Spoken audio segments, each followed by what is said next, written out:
Are you able to trade in the car you're leasing? Well, there's three important factors that'll determine if you can do it, when you can do it, and how you can do it. So let's talk about it. First off, the thing you need to know is the current trade value or wholesale value of the car you're leasing.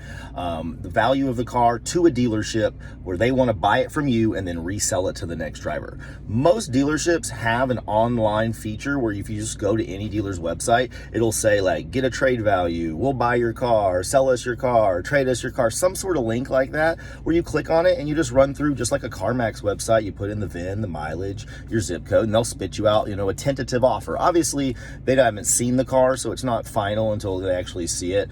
But that can give you an idea of like what it's worth to a dealership, and you can do that with several dealers. You can look at Kelley Blue Book, you can look at CarMax and Carvana. Now we'll talk about later on who you're actually allowed to sell it to, and that's going to be one of the factors we're talking about today. The three important things on how you can do it, and that's based on who you're leasing with. So we'll get into that here in a minute. So number one, we need to know the value of the car. You can get that on most dealers' websites, at the wholesale trade value. Number two, we need to know the current dealer payoff, and I'm specifying dealer payoff of the lease you're driving. And the reason I say dealer payoff is that in some instances with some leasing companies in certain states, when you call and say, how much does my lease cost or what is my payoff, they're going to include state sales tax to sell the car to you.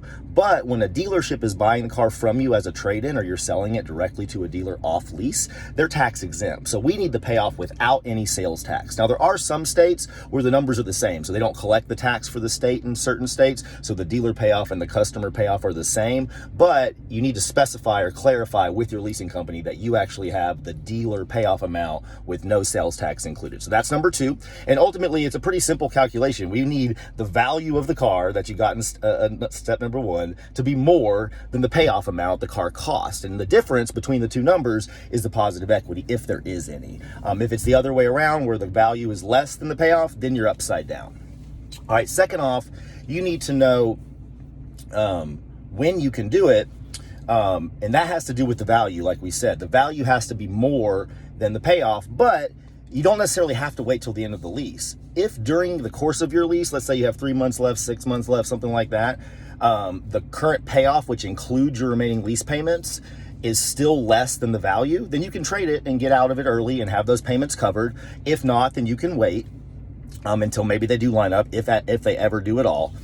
Finally, what you need to know in order to see if you can or can't trade this thing in is who your lease is with. So leasing companies vary quite a bit. There's different, ways that they do business. A lot of them are the same and some of them are different. So first off, if your lease is one that restricts third-party sales, that means you can't sell the car just to any old dealership that you want. You're restricted to sell it back usually to a dealership of the same brand of the car you're driving, but that's okay. In those situations, you can still sell the car back to any dealer of the same brand, so you can go on one of their websites and get an offer, and if you want a new car from them, you can do a direct trade. But if you wanted to switch brands, then you could just sell your old car to the dealer that has the same, the matching brand, and then get your new car somewhere else and just split the process in two. Yeah, it takes an extra step. Yeah, the equity doesn't get applied to lower the payment, but if you think about it, beyond some tax implications, you have the cash in your bank account to pay the higher payment that would have been reduced had you spent the cash on the car. So, it's kind of a wash. There might be a few dollars difference, but as long as you're, disciplined with the money and you use the equity to pay the payment on the new car, then you should be good to go. It's really the same difference. Next, there's leasing companies that don't restrict. Those are the good ones. They'll let you sell it to anybody. So you can sell it to CarMax, you can sell it to Carvana, you can switch brands, get a new car, trade your old car to the new dealership. However you want to do it, those are the best. You can always call your leasing company to find out who or what you're allowed to do. I have some videos ways back that I've made a list of all those.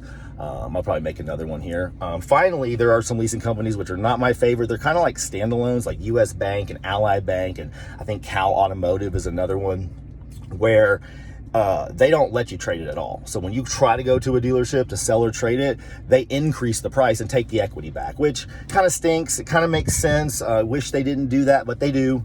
So unfortunately, who your lease is with will greatly determine if you can or can't trade it in or not. Of course, the value has to be more than the payoff. And one thing I will say is if you do the valuation and your payoff is more than the value, there's a couple situations you still might not owe anything, right? Because if you didn't go over miles and you stayed within the terms of your lease and you make all your payments, and just so happens the car's value is under what they estimated it to be, well, that's a miscalculation on the leasing company. That's not your fault. You didn't go over miles. You stayed within your limits. You took good care of the car. You made all your payments. So pretty much, even if it's upside down, you can just turn it in, pay whatever turn-in fees on the contract, and walk away not owing anything else. So that's great.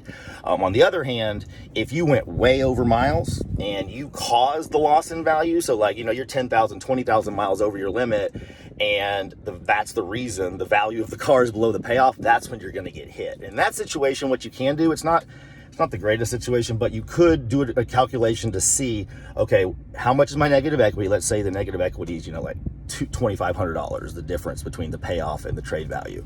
But when you figure out how much you're gonna have to pay for excess mileage if you turn it in, and that comes to 4,000, if you're like 20,000 miles over or 15,000 miles over, then it might make more sense to sell the car to a dealership, come out of pocket for the 2,500 instead of turning it in and getting hit for a $4,000 excess mileage fee. But of course, it could go the other way too, where the equity could be more negative, where it makes more sense just to turn it in and pay the mileage. But ultimately, the value of the car compared to its payoff and who your lease is with and what their rules and regulations are as far as selling and trading the vehicle are going to determine if you can or can't trade in your lease vehicle. All right, guys, I know I was rambling on there for a while. I'm Adam, the lease guy. If you want my help doing this, I can help you. I help people all the time trade in, find new leases, done for you shopping service available through the link in my bio. I also have coaching. You can do a free consultation call so we can talk about your situation and figure out what's best. All right, guys, please like, subscribe, come back for more.